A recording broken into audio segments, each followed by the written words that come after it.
Streaming on clickorlando.com, you're watching News 6 at 7 a.m. Now on News 6 Mornings, a man accused of stealing thousands from hurricane victims is set to learn his fate. How much time a man once hailed a hero could be spending behind bars. Plus, a man survives an alligator attack only to be shot by deputies. Why they say they had no choice but to open fire. Also ahead. When Ian flooded 2 years ago, we had fish swimming right over here. I thought, I better buy flood insurance. So I did, thank God. You might want to think about that too. As our hurricane week continues, the warning from one local family after they were washed out of their home. Good morning on your Tuesday at 7 a.m. I'm Crystal Moyer. I'm Justin Moore. Myth Trooper Steve here, watching the roads, but we do want to start with the weather. It was just a wild scene last night in the Waterford Lakes area. Take a look at this video. A water spout caught on camera right in the middle of a neighborhood. That wasn't the only problem either. We're going to have a live check-in with Angie Casada coming up later this hour, but we do want to start now with Chief Meteorologist Candace Campos. Another chance for storms later today, Candace. Unfortunately, even though we don't have a high risk of strong to severe storms, we can't rule out the chance that a couple of those heavier downpours can get a little stronger in nature, like what we saw there in Waterford Lakes. Lightning, gusty winds, torrential downpours, all of possibility, including still low-end risk, but still mentionable there for a rotating storm like we saw there. Downtown Orlando right now, just a really beautiful start. The sun is really shining now. We're at 74 in Orlando, Melbourne at 75, 71 in Daytona Beach. For those students who still have a couple more days of school left this week, our bus stop forecast looks like this. We're back into those low 90s this afternoon. It's going to be hot. It's going to be humid. Again, we're going to be pinpointing more rain and storms in the forecast. Our coverage looks like this for today, ranging between about a 40 up to about a 60%. Still, scattered showers will develop between 2 and 5 o'clock, basically along 75 and 95, right? And as all that continues to push inland, that's where we will have those slow-moving storms that could add additional inch or 2 inches of rain in the forecast across a big portion of central Florida. So not only do we have the lightning, we have the wind, we also have the small pea-sized hail that's also kind of on that low-end risk. And even though, again, we have that mentioned in the forecast for that isolated rotating storm, just a day. For the next couple of days, you want to make sure you're just kind of staying weather aware. Our News 6 weather app is a great resource. Also gives you a heads up before lightning starts nearing wherever you are. Now let's check on those roadways. See, as you try to get to where you need to be this morning, we've got your latest update with Trooper Steve. I'm trying to find like cameras that match up to yours. This is nice. That's pretty. This is I-4 at par. Candace talking how nice it is. And so many people wonder, well, like, man, Steve, you choose to drive in this stuff? Yes, when it's like this, clear roads right now, clear skies, nobody cruising out there. Plus, I really enjoy the express lanes, just nice out there. Champions Gate to downtown, 38 minutes. We're starting to see that slow down. No crash to give you just yet, but that means we're starting to see a slowdown right around 5:35, and then 2 minutes there through the downtown corridor. So no issue or backup right there from downtown, at least to the 408 area. Here is that slowdown that you're going to run into eastbound. Starts right at Celebration at 417, will last just past Osceola Parkway, and then the rest belongs to you. Guys, back to you. Thanks, Trooper Steve. A man once hailed a hero is set to learn his fate today. This guy, Steve Parker, gained notoriety for fixing homes after Hurricane Ian. In fact, we did some coverage on it, but prosecutors say in the process, he stole tens of thousands from unsuspecting victims. News 6's Mark Lehman is live in Daytona Beach, where Parker will face a judge later this morning. And Mark, how much time are we seeing here? Well, the most serious charge carries a maximum penalty of 30 years in prison. At least one victim agrees with that, saying minimal jail time would send the wrong message after she was scammed out of more than $70,000. Steve Parker quickly made a name for himself in Port Orange, helping people rebuild after Hurricane Ian, but the reputation soon tarnished. There's probably someone out there that has had to go through the same thing we have. Nancy Moore-Fabian is one of several people who say they were defrauded by Parker. She says minimal work was done after giving him over $74,000 in FEMA funding. Looked at the house and every room in the house, and there is not one room that is finished. Detectives then started digging and found Parker was not a licensed contractor.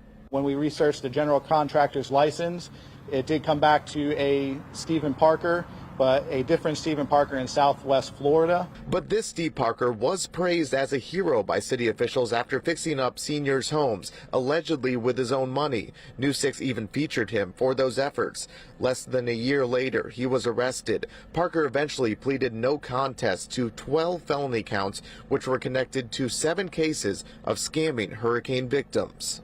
We celebrated with him for what he did, and to turn around and do this is just appalling. Now, earlier this month, Parker's attorney filed a motion for a downward departure, basically asking a judge for a more lenient sentence based on the circumstances of this case. We'll see what the response to that is when the sentencing gets underway at 8:30 this morning. For now, reporting live in Daytona Beach, Mark Lehman, News 6. All right, Mark, thank you. Also expected in court today is the man accused of attacking a 90-year-old woman at a senior living center in Orange County. Prosecutors are looking to keep Derrico Hill in jail without bond. Hill was arrested 1 week ago today and allegedly confessed to exposing himself and then pushing the victim to the ground at Harbor Chase on Della Drive. He's also accused of confronting another woman during a separate burglary at a home not far away. Hill is facing multiple charges, including attempted sexual battery. Today's court hearing is set for 9 o'clock.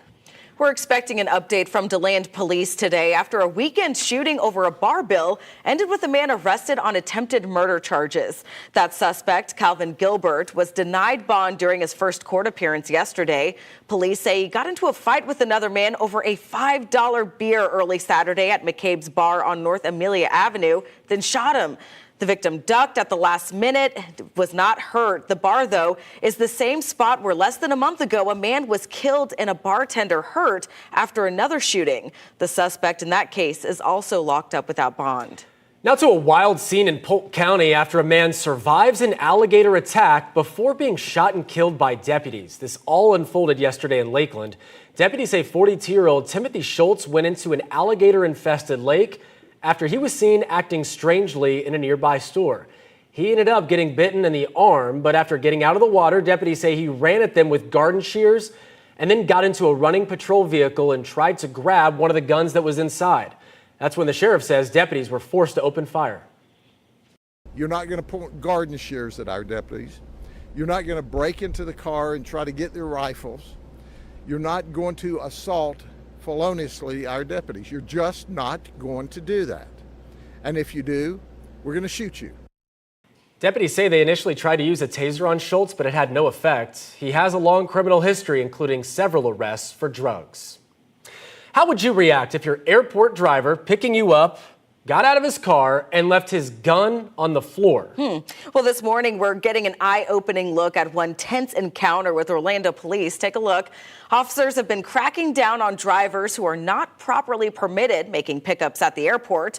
News 6 anchor Eric Von Aken first exposed the issue in September last year. Now he has the police body camera video showing a driver who was ticketed at Terminal C back in February. When police asked him to step out, they noticed a loaded gun inside the car and swiftly grabbed his shirt and pulled him away. You're not operating as an Uber. I'm not operating as Uber today, but... Correct. So you have to be permitted to pick up. There's a gun in the car. Gun in the car. We do want to make note here the driver did have a valid concealed weapons permit, and while he got his gun back, police did tow his car. If you want to see Eric's full report, it's online right now on clickorlando.com. New this morning, a construction project getting underway could cause slowdowns for thousands of drivers in Winter Park. You know, that's a heavily traveled area, so you'll want to listen up here. Crews from Duke Energy, they're going to be working to repair a damaged underground transmission line. It means starting today, there's going to be a lane closure on a stretch of Fairbanks Avenue between Formosa and Jackson Avenues. Most of the work is set to be done overnight, but the company is warning some lane closures may remain in place during daylight hours, so prepare for that. The project is expected to take until mid to late June to finish. When Hurricane Milton hit Central Florida last year, many believed they would be spared once the wind and heavy rain ended. But some found out even if you're not in a flood zone, your home could be at risk. As our Hurricane Week continues, News 6's Ginger Gadsden introduces us to one couple in DeLand who is sharing their story as a warning to everyone. Central Florida is in its sights. Yeah. David Swink and his wife Jamie had weathered storms in their DeLand home before. There's just so much rain at this point in time. But when Hurricane Milton rolled through last October, we're already jumping into major flood stage. They woke up to something they did not expect. How high had that water gotten? Up to about here, or 4 to 6 inches, and rising. So that's fast. At first, they thought they had it under control. We ran out of towels, pushing them underneath the front door, and we went, uh-oh, we're in trouble. Yeah. Because we couldn't keep up with the water was coming in, and then it was coming in everywhere. The water had damaged just about everything, especially the floors. Swink says he also remembers the stench. It was water that was filled with sewer because of the sewer pump station that's just downhill from us. So it smelled bad. As the smelly water kept rising, a life-saving knock at their door. The door started banging, and the fire and police were here to rescue us. They put life jackets on us. They did a wonderful job getting us out. And while they had very little time to take anything with them, what they did manage to grab was key. I had my computer and the insurance files over my head walking out. Turns out, just months before Milton, the Swinks bought flood insurance, even though they are not in a flood zone. When Ian flooded 2 years ago, we had fish swimming right over here. I thought, I better buy flood insurance. So I did, thank God. In DeLand, Ginger Gadsden, News 6. Yeah, great timing there. The Swinks and their neighbors have also applied for Elevate Florida grants to lift their homes. They're also thinking about barriers that'll keep floodwaters from creeping in again. And a reminder, if you have any hurricane forecasting and safety questions, we will find the right expert to get you those answers. Go to the News 6 app or click Orlando.com and click on Contact Us. Candace, we talk a lot about hurricane kits and protecting ourselves and our families, but our biggest asset, the roof over our head. Right. A lot of times we don't think about that. So flood insurance, very important there. Yeah, and it takes 30 days to put it all in motion. So just because there's a named storm out there, if anything happens between those 30 days, you're still not covered. So this is the perfect time to do it because we're still looking good right now. As we take a look at the tropical countdown, we're down to 4 days before the official start of hurricane season. And with all the talk about hurricanes and as we gear up for the start of the season, no new development is expected within the next 7 days. That's good. But don't wait for an area to be right, outside our doorstep, though, for you to start thinking about those preparations. So we got the start of hurricane season, and it looks like we might have already started the rainy season here in Central Florida. Have you noticed? Rain chances over the last couple of days have been up there. We've been accumulating rain each and every afternoon on average. Rainy season tends to begin between about May 27th and May 30th.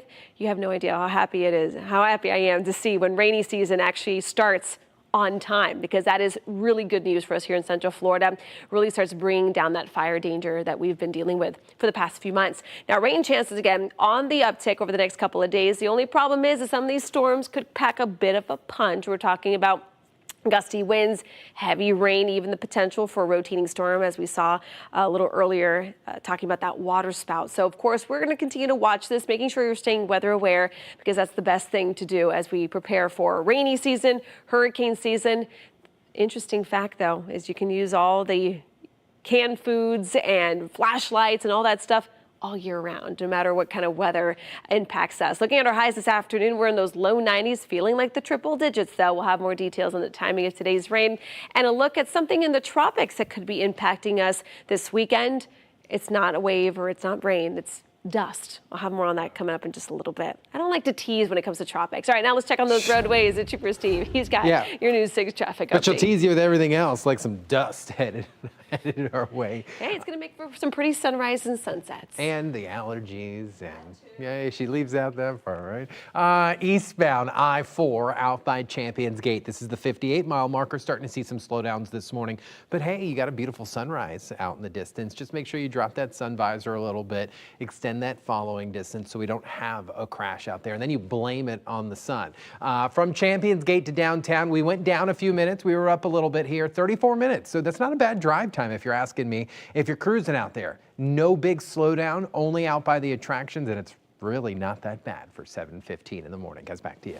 Thank you, Steve. Well, you may want to stop hitting the snooze button. Coming up, why scientists say you're losing instead of gaining more sleep. But first, a terrifying scene overseas after a minivan plows into a crowd of soccer fans, why authorities are not calling it a terrorist attack. Plus, a family down the water turns into a disaster. What witnesses are saying after a boat suddenly explodes at a South Florida yacht club.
Just a terrifying scene in England after a minivan plows into a parade of soccer fans. But this morning, investigators say they don't believe that this was an act of terrorism.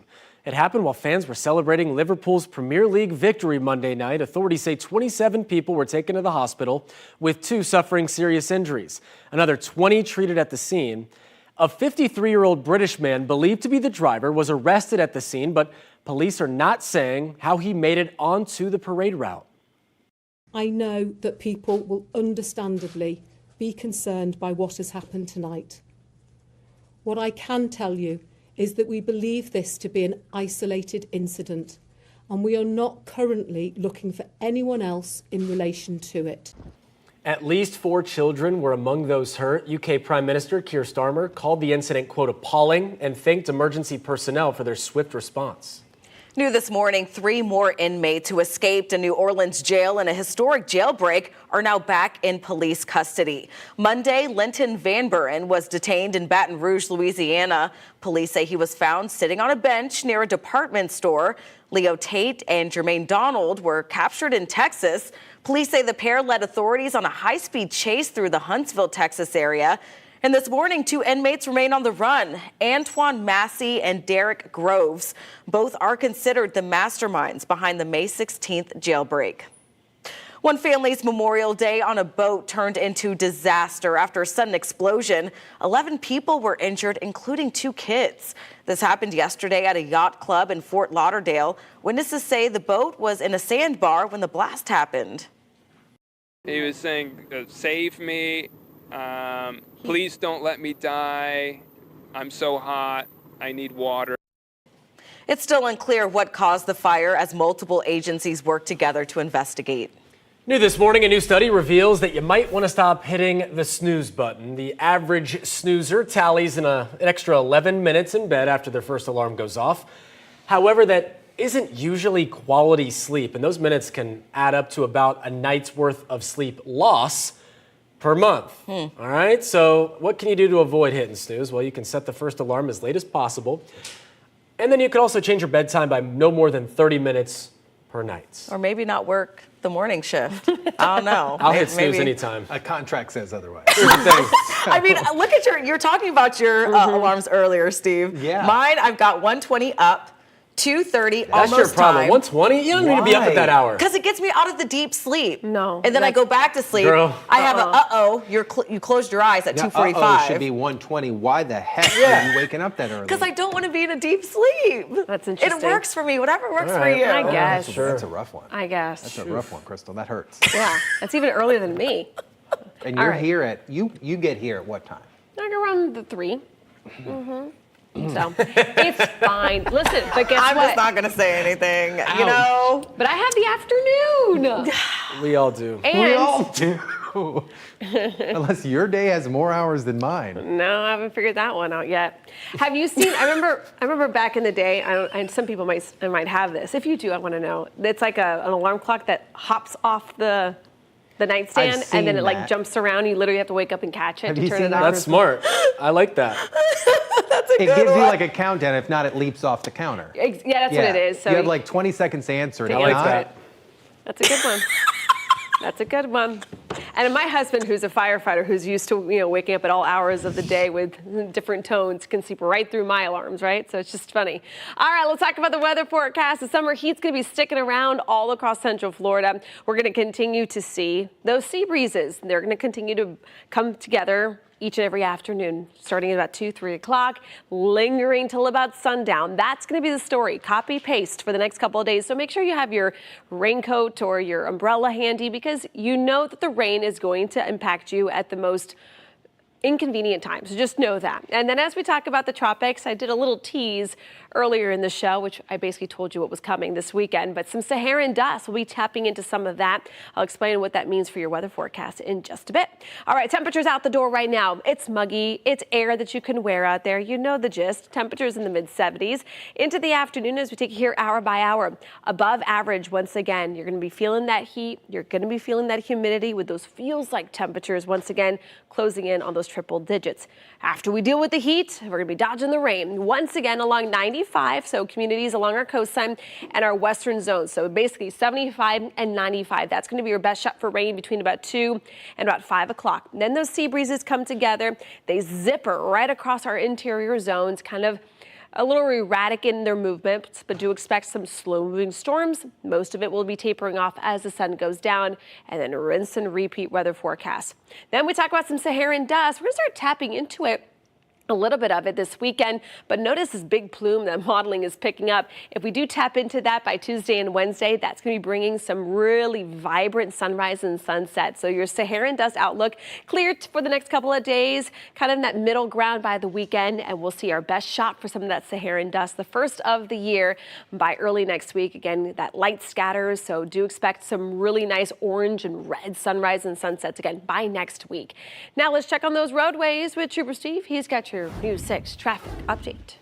Things looking pretty good right now, other than Kissimmee, Poinciana area. I did have a crash just come out here at Poinciana Boulevard at Old Tampa Highway. So please be careful if you're getting ready to leave maybe the Poinciana area. You use Poinciana Boulevard. Well, the delay is there, and it is several miles. Also, watching a delay starting to settle in out here, out by the attraction. So it's eastbound I-4 out by 535, right where we were noticing just a little while ago. Things looking pretty good when it comes to the flow of traffic. So please be pretty cautious as you're cruising out here. Keep it here at News 6, and we'll be right back.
Happening today, the FBI is set to give the Lady Lake Police Department and Lake County Sheriff's Office an award, all for assisting with capturing one of their 10 most wanted.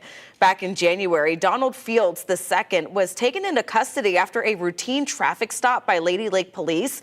Fields was wanted out of Missouri for several charges, including child sex trafficking.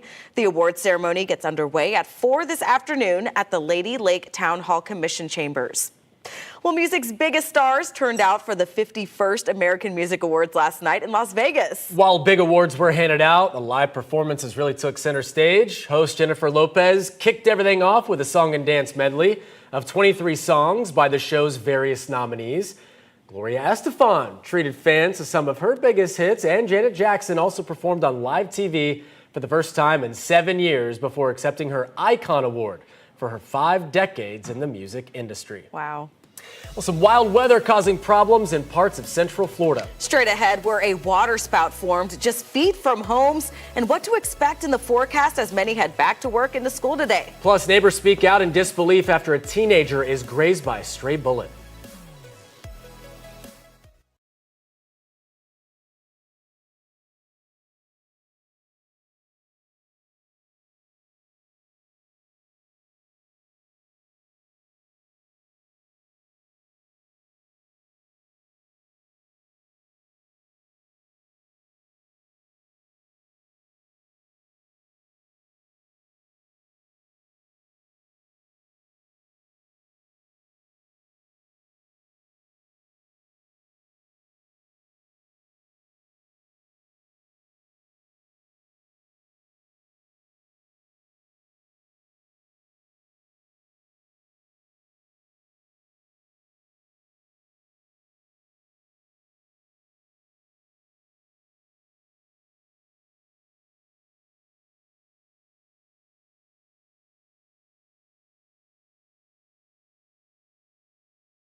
Streaming on clickorlando.com and broadcasting live, you're watching News 6.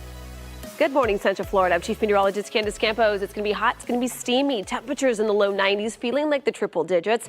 And then after we hit those highs today, we are going to see the rain. East and west coast sea breeze will fire up, bringing rain along 95 and 75 earlier in the afternoon.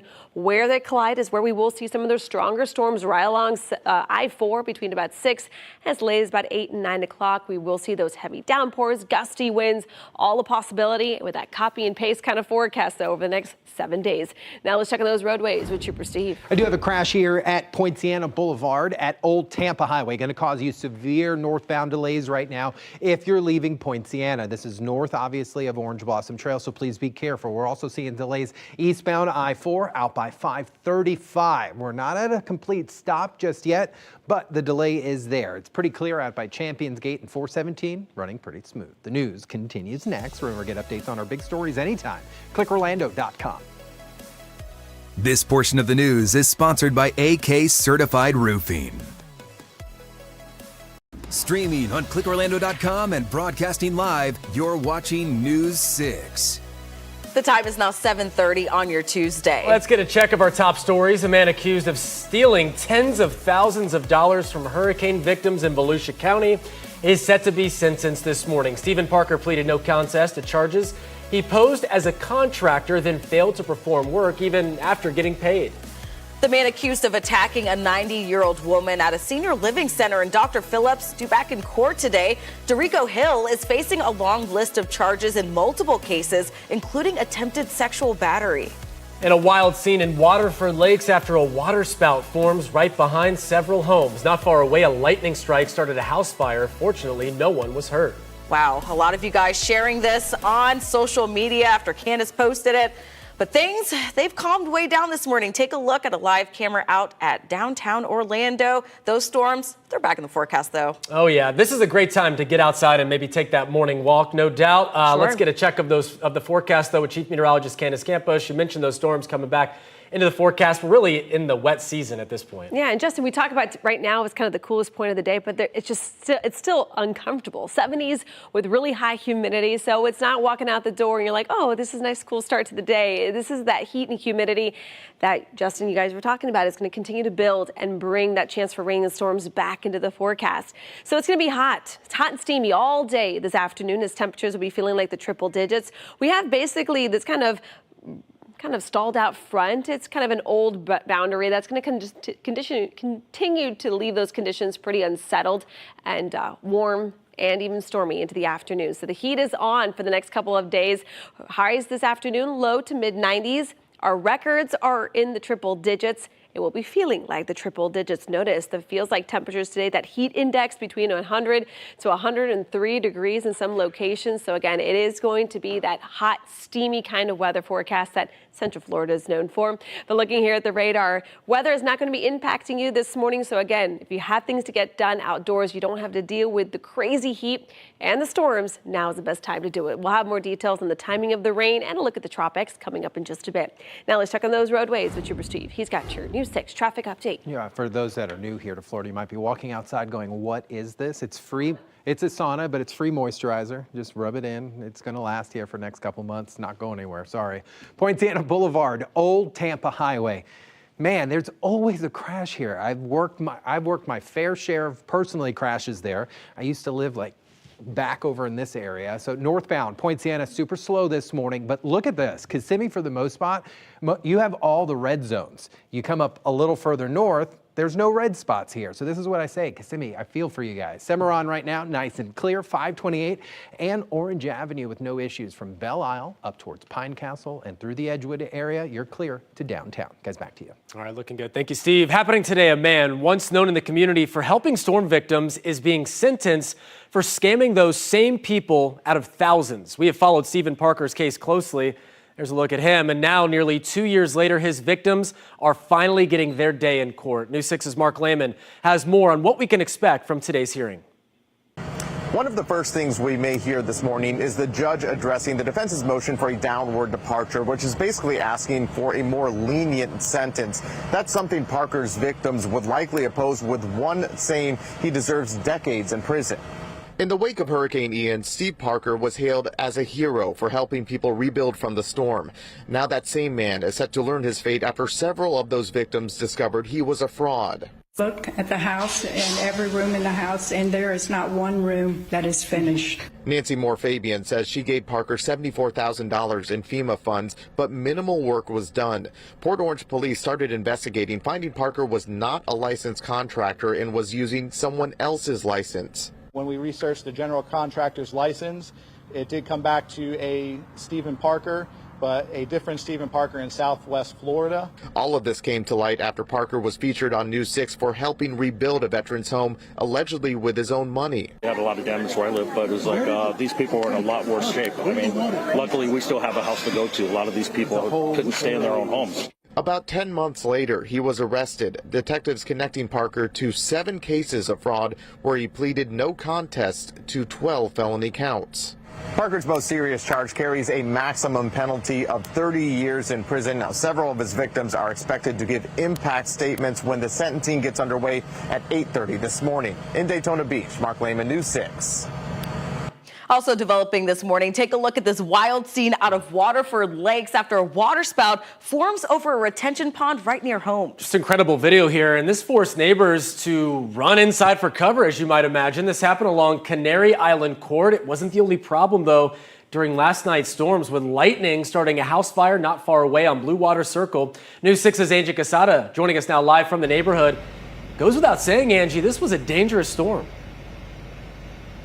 Hey, good morning, guys. Yeah, big time. And matter of fact, there's been so many residents that have been, doing their morning walks, walking the dog, and they can't help but to stop and just take a look at this intense footage. Take a look behind me. This house and the damage that they had. They had to remove the entire garage door and just that damage that's right there on the roof near the attic. But this is just an example of how severe this system was, from this fire to even that rare waterspout video. And we have video of it all. A bolt of lightning hit this home on Blue Water Circle in the Waterford Lakes community, sparking a fire. Heavy smoke was pouring from the roof when crews first arrived. Fortunately, the one person inside was able to escape. The whole thing causing a big scare for neighbors. I was inside a house and I heard like a really loud lightning, and then I saw a really white flash of light, and then I turned around and I heard like an ambulance. Check out this intense video just a mile away in the Sapphire Place subdivision. Viewers captured this video of a waterspout forming right behind their homes, with the heavy winds bending branches and sending pets running. So I started filming because why not? And I saw it get very windy and rip some shingles off the roof from my neighbor. Thankfully, no injuries were reported in either case. Now back here, live fire investigators say, again, lightning is to blame for this fire. And with more rain in the forecast later this week, emergency crews are just urging folks to just stay alert. Reporting in Orange County, Angie Casada, News 6. Thank you, Angie. And it wasn't just East Orange County that saw intense storms yesterday. One viewer captured a lightning strike in Edgewater. Take a look at this.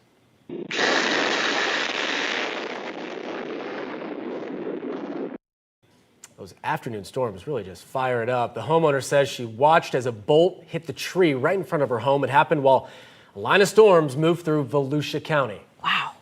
Well, neighbors are speaking out this morning after a 16-year-old was hit by a stray bullet while sitting in a car outside a DeLand apartment complex.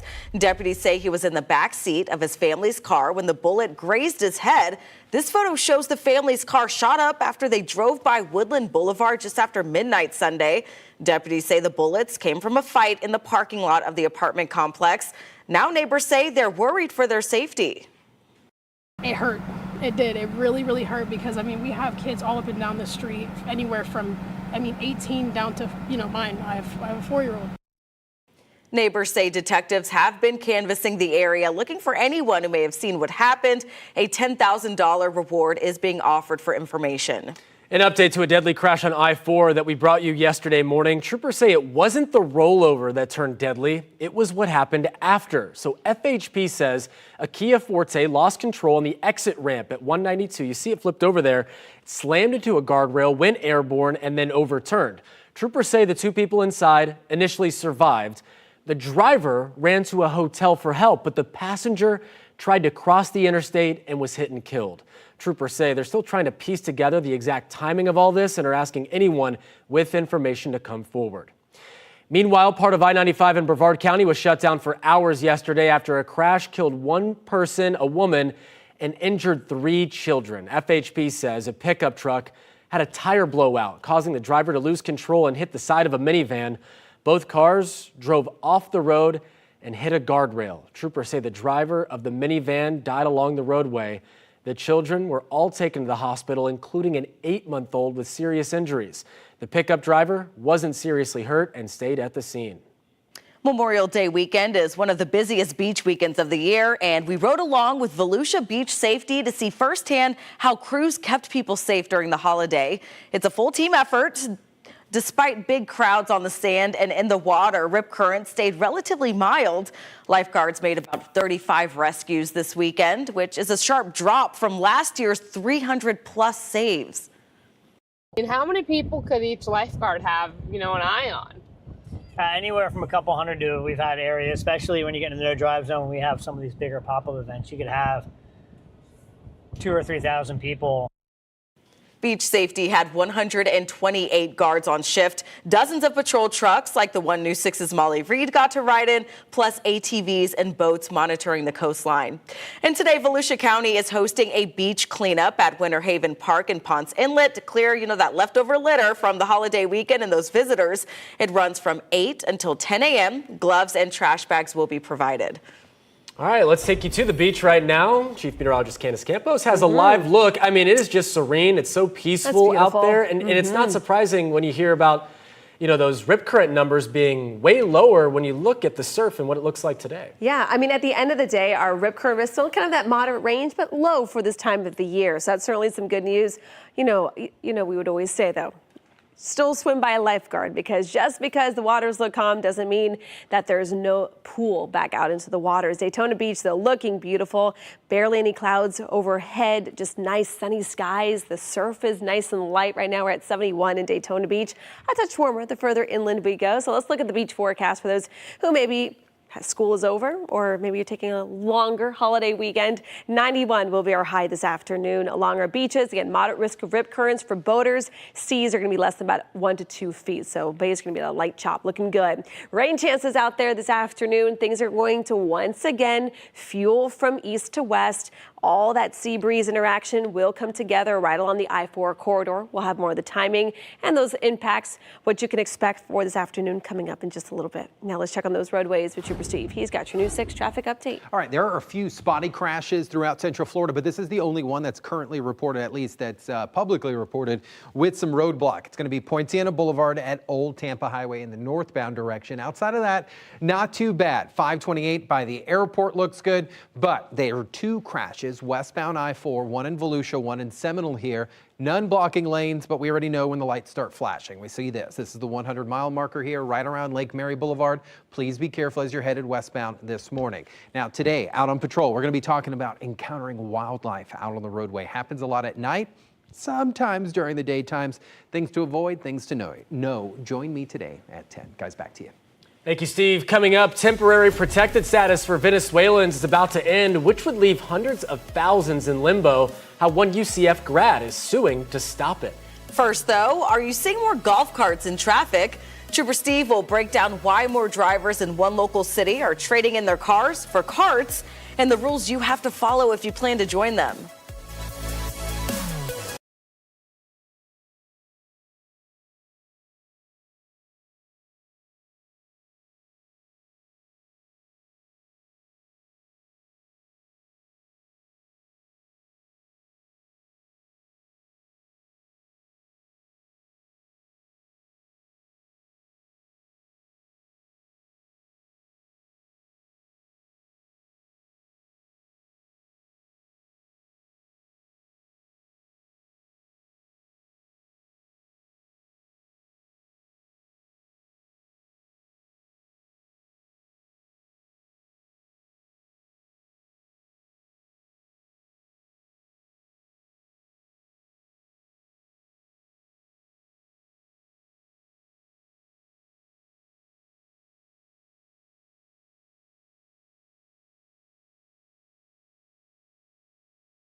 It's time for Ask Trooper Steve, where I get to answer some of the questions that you send in to me. And today's an interesting one because we're going to be talking about golf carts. So this is the question that came in. I see golf carts all the time in Sanford.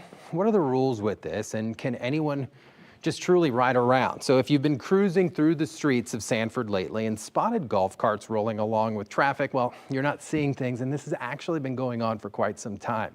The city of Sanford actually allows golf carts on the roads legally since 2013, and the city had designated zones where these cars can park and just even cross certain intersections. You got to think that's not always allowed, and it ultimately allows for eco-friendly kind of small town vibes. But don't get any ideas. So there are rules. You've got to register your golf cart with the city, pass a safety inspection with the Sanford Police Department, and yes, you still got to follow all the rules and have a valid driver's license. It's become a local favorite for residents to kind of commute all about and love that easy downtown access, so it helps with parking sometimes as well. So next time you see one of those carts, just know if you're in Sanford, it's not a toy, it's transportation. Got a traffic safety question you want to ask me? Head over to clickorlando.com/AskTrooperSteve.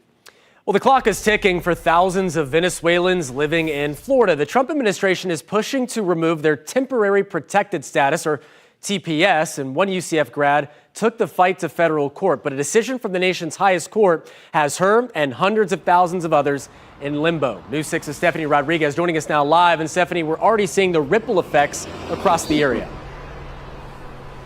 Yeah, Justin, that's right. Now, one of Orlando's largest employers, Disney, actually put 4 dozen Venezuelan workers on leave after the Supreme Court stripped them of legal protections that allowed them to work here in the U.S. While it is a blow for those fighting for the community, they tell me it's not over yet.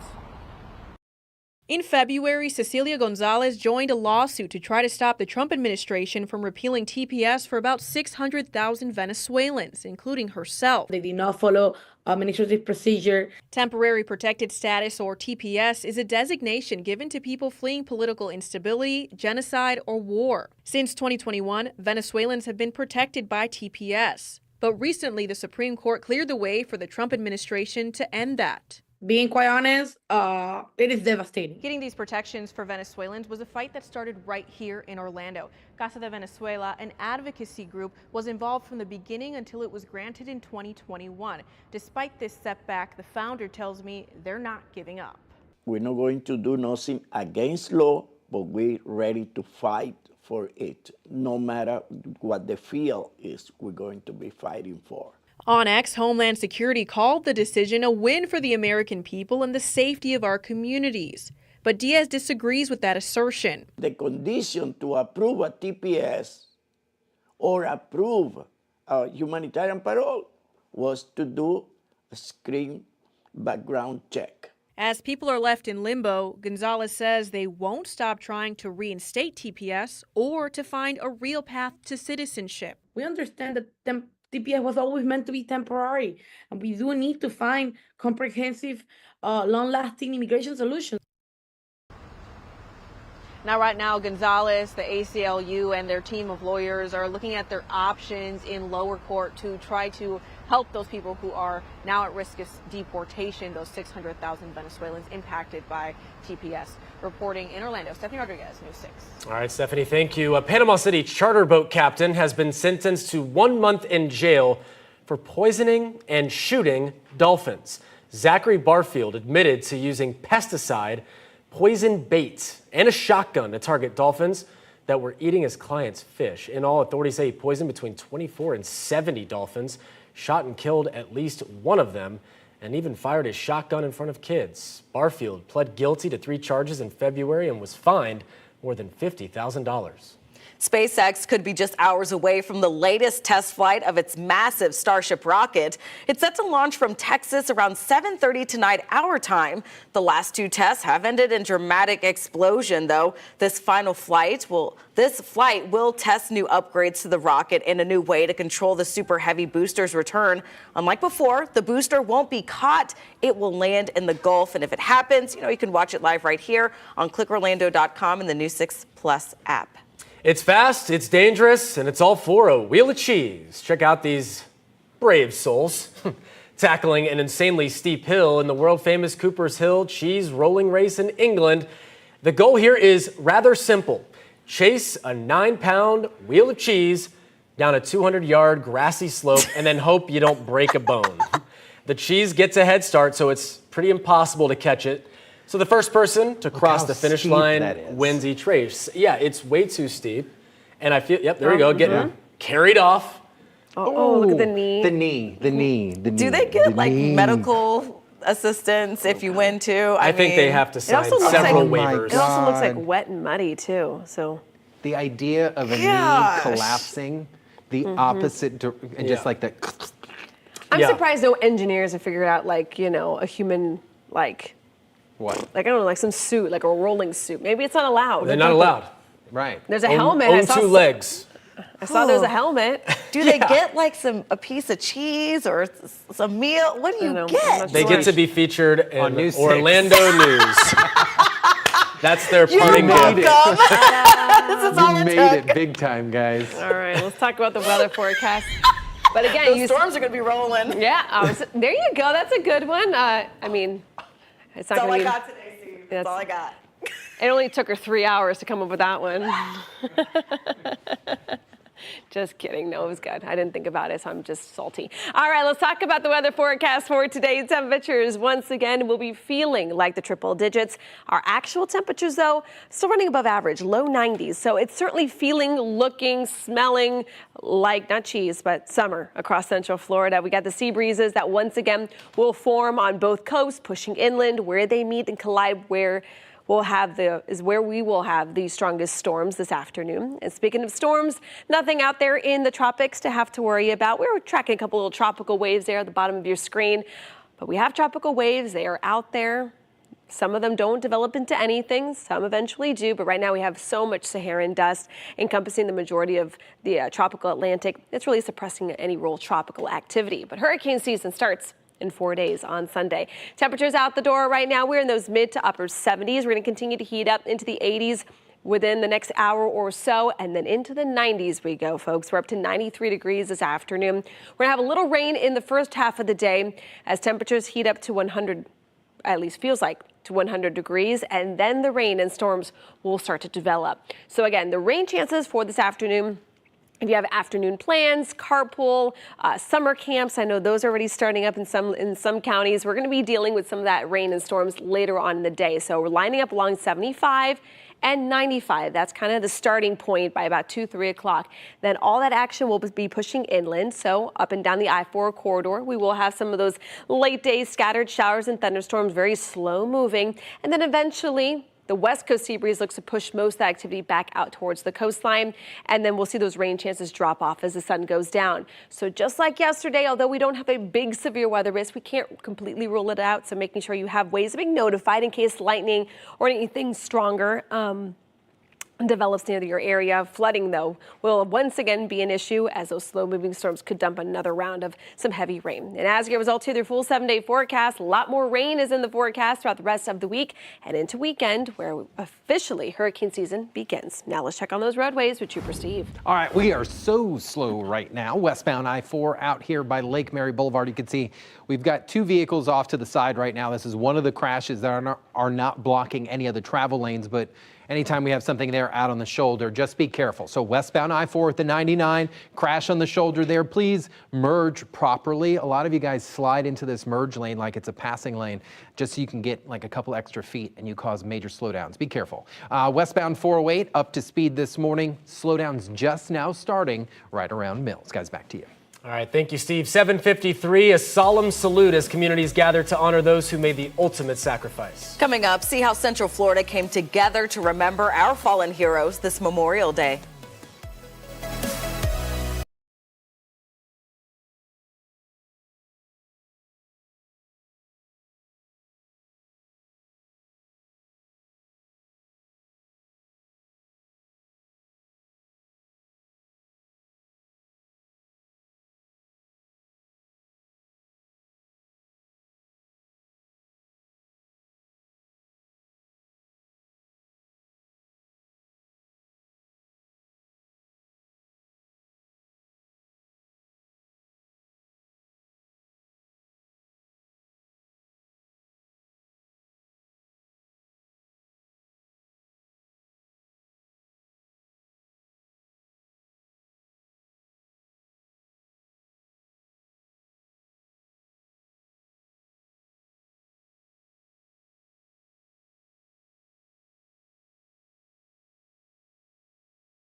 Several Central Florida cities paused to honor fallen military members for Memorial Day.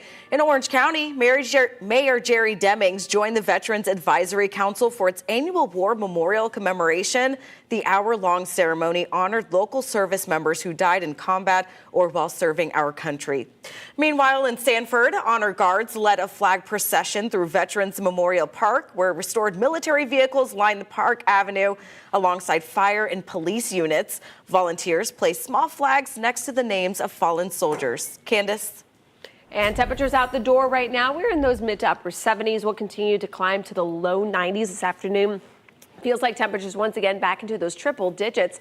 Then as we can see here, clouds and rain forecast, that 50 to 60% chance of rain. Will start off towards 95 and 75, pushing inland, and then those kind of erratic storms continue till as late as about 9-10 o'clock at night. Do expect a lot more of the same, folks. Of course, no big severe weather risk, but certainly worth mentioning to stay weather aware. Steve. We are very slow westbound I-4 right now at Lake Mary Boulevard. Crashes are all located on the right shoulder. So just, plan ahead and watch the cars in front of you so we don't have a third one out there. Your drive time just a little high. All right. Thank you, Steve, and thank you for joining us. We break news on clickorlando.com. You can also find all of our stories on our new 6 Plus app for your TV. Hope you have a great day.